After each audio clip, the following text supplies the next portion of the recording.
అద్భుతమైన రుచి ఉండే ఈ సొరకాయ రవ్వ రొట్టెలు మార్నింగ్ బ్రేక్ఫాస్ట్కే అల్పాహారానికే కాకుండా లంచ్ బాక్స్లోకి నైట్ డిన్నర్లోకి ఈవినింగ్ టైంలో కానీ ఏ టైంలో సరైనా ఎప్పుడైనా సరైనా చేసుకోవచ్చండి. ఆరోగ్యానికి కూడా చాలా మంచిది. మరి నేను ఇందులో ఏమేమి వేసాను, ఎలా చేశాను అనేది వీడియో ఎక్కడ స్కిప్ చేయకుండా చివరి వరకు అయితే చూసింది. మనం రవ్వ రొట్టెలు చేసుకోవడానికి ఇలా గనక చట్నీ చేసి పెట్టుకున్నామంటే సూపర్ కాంబినేషన్ అదిరిపోతుందండి. వెల్కమ్ టు మై టిప్స్ మంట కిచెన్. ఇవాళ మనము హెల్దీగా టేస్ట్గా ఉండే సొరకాయ రవ్వ రొట్టె చేసుకుందాము. సొరకాయ రవ్వ రొట్టె కోసం ఇలా నేను ఒక సొరకాయ అయితే తీసుకున్నానండి. ఇందులో మనకు హాఫ్ వరకు కొద్ది భాగం వరకు కట్ చేసుకొని చక్కు తీసి తురుము పెట్టుకుందాము. చూడండి, నేను ఇలా కట్ చేసుకొని పెట్టుకున్నాను. ఇప్పుడు చెక్కు కూడా తీసి పెట్టుకున్నాను, తురుముకొని మనం పెట్టుకోవాలి. ఇప్పుడు తురుము పెట్టుకున్న సొరకాయ అయితే నాకు ఇక్కడ 2 కప్పుల వరకు అయితే వచ్చిందండి. మనం రవ్వ రొట్టె చేస్తాము కాబట్టి సొరకాయ కాస్త ఎక్కువ ఉంటేనే బాగుంటుంది. ఇక్కడ 2 కప్పుల సొరకాయకి 1 కప్పు వరకు అయితే మనము రవ్వ వేసుకోవాలండి. సూజీ రవ్వ కానీ బాంబే రవ్వ కానీ వేసుకొని పెట్టుకోవాలి. ఆ తర్వాత ఇందులోకి మనము సన్నగా తురిమి పెట్టుకున్న క్యారెట్ 1 కప్పు, ఆ తర్వాత సన్నగా కట్ చేసి పెట్టుకున్న క్యాబేజీ ముక్కలు. మీకు క్యాబేజ్ ముక్కలు వద్దనుకుంటే ఈరుల్లి ఆనియన్ కూడా వేసుకోవచ్చు. కానీ ఇక్కడ మనము ఉల్లిపాయ వేసుకోవడం వల్ల పిండి పచ్చివాసన వస్తుందండి. మనం మార్నింగ్ బ్రేక్ఫాస్ట్లోకి వేసుకుంటాము, అలాగే నైట్ కూడా వేసుకోవచ్చు, ఈవినింగ్ టైంలో ఏ టైంలో కూడా వేసుకోవచ్చు. కాబట్టి మనం ఇక్కడ ఆనియన్ వేయకపోవడమే మంచిది. కాబట్టి నేను ఇక్కడ క్యాబేజ్ ముక్కలు అయితే వేస్తున్నాను. ఇప్పుడు సన్నగా కట్ చేసి పెట్టుకున్న కరివేపాకు, అలాగే కట్ చేసి పెట్టుకున్న పచ్చిమిరపకాయలు, జీలకర్ర, సన్నగా కట్ చేసి పెట్టుకున్న కొత్తిమీర, ఇవన్నీ వేసుకొని పెట్టుకున్న తర్వాత 1 కప్ సూజీ రవ్వ బాంబే రవ్వ వేసుకోవాలి. ఆ తర్వాత ఒక సగం కప్పు వరకు అయితే రైస్ ఫ్లోర్ బియ్యం పిండి వేసుకోవాలి.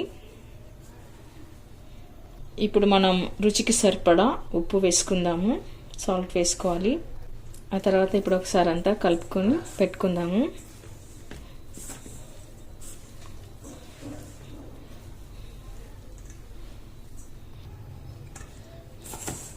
సొరకాయలు ఉన్న వాటర్ అంతా నీరంతా రవ్వ పీల్చుకుంటుంది కాబట్టి టేస్ట్గా బాగుంటుంది. మనం ఇల్లంతా ఒకసారి కలుపుకొని పెట్టుకుందాము.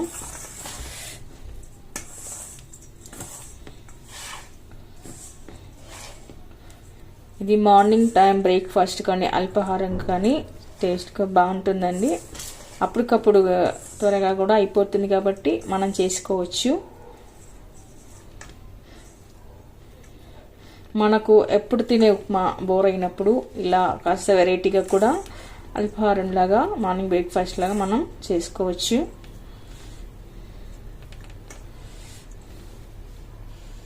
ఇలాంతా కలిపి పెట్టుకున్న తర్వాత మనము మజ్జిగ వేసుకుందాము. మీ దగ్గర బటర్ మిల్క్ మజ్జిగ లేనప్పుడు వాటర్ అయినా వేసుకోవచ్చు, కానీ మజ్జిగ వేసి పెట్టుకోవడం వలన మరింత రుచిగా బాగుంటుంది. ఇప్పుడు కాస్త వాటర్ కూడా నీళ్ళు కూడా వేసుకుందాము.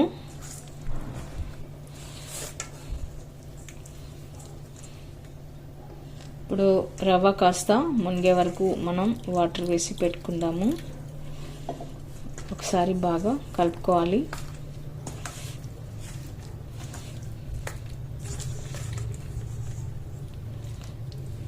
ఎక్కడ రవ్వ ఉండలు లేకుండా మనం కలుపుకొని పెట్టుకుందాము.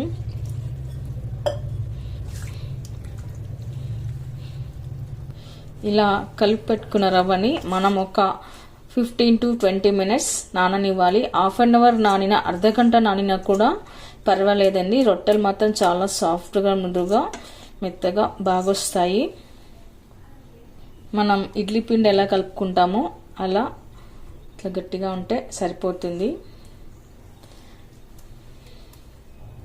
ఇప్పుడు మనం 15 నిమిషాల నుంచి 20 నిమిషాల వరకు ఉంచి పక్కన పెట్టుకుందాము.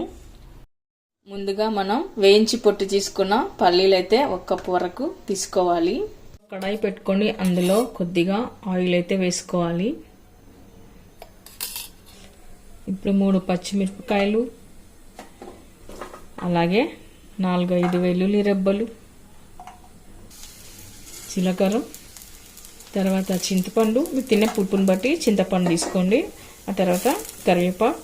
ఇప్పుడు కొద్దిగా కలర్ మారే వరకు వేయించుకొని పక్కన పెట్టుకోవాలి.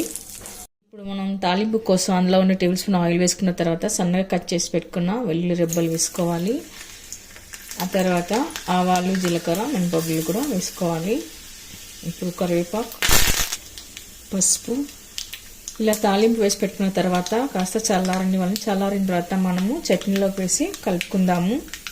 మనము వేయించి పొట్టి తీసిన పల్లీలను ఒక మిక్సీ జార్లోకి అయితే వేసుకోవాలి. ఇప్పుడు ఒకసారి మిక్సీ పట్టి పెట్టుకుందాము. తర్వాత మనము వేయించి పెట్టుకున్న పచ్చిమిరపకాయల్ని ఇందులోకి వేసుకుందాము.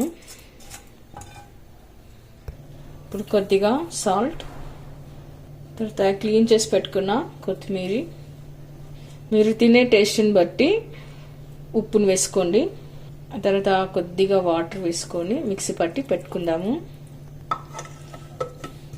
ఇప్పుడు మనం మిక్సీ పట్టిన చట్నీని ఒక బౌల్లోకి వేసుకుందాము.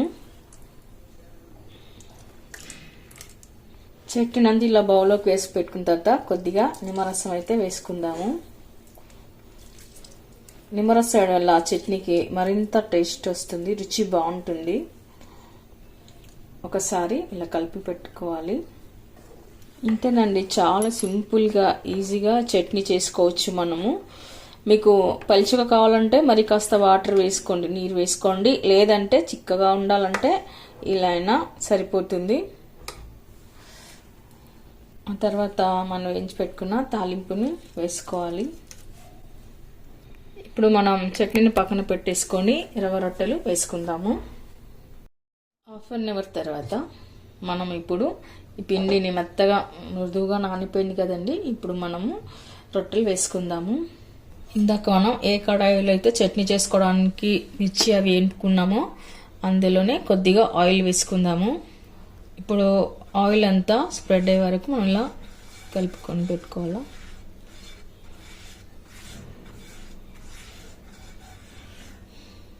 ఆ తర్వాత అక్కడక్కడ మనం ఇలా కొత్తిమీర వేసుకొని పెట్టుకుందాము. ఇప్పుడు కలిపి పెట్టుకున్న రవ్వ పిండిని వేసుకోవాలి.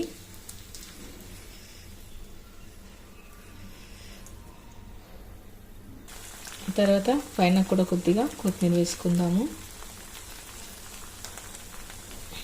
తర్వాత రొట్టె కాలే వరకు మనం ఇలా కవర్ చేసి పెట్టుకోవాలి.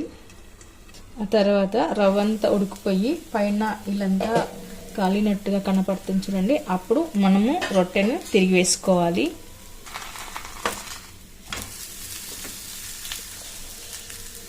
మరలా ఇంకోసారి ఇలా కూడా తిరిగి వేసుకొని కాల్చుకోవాలి.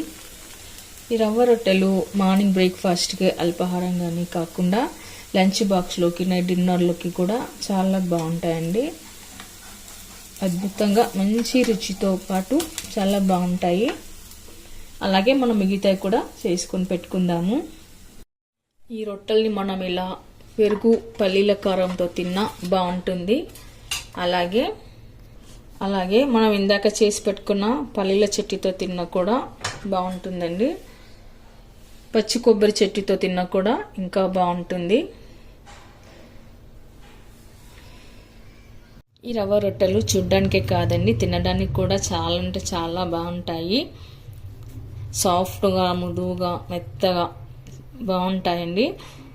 పండు ముసలి కాంచి చిన్నపిల్లల కాంచి ఎవరైనా సరే ఈజీగా తినేయచ్చు.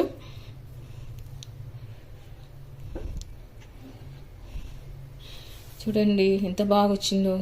ఓకే అండి, చూసారుగా. మరి మీరు కూడా ఒకసారి ట్రై చేయండి. మీకు ఎలా కుదిరిందో కామెంట్స్లో పెట్టండి, లైక్ చేయండి, షేర్ చేయండి. తప్పకుండా మన ఛానల్ని సబ్స్క్రైబ్ చేయండి. Thank you for watching.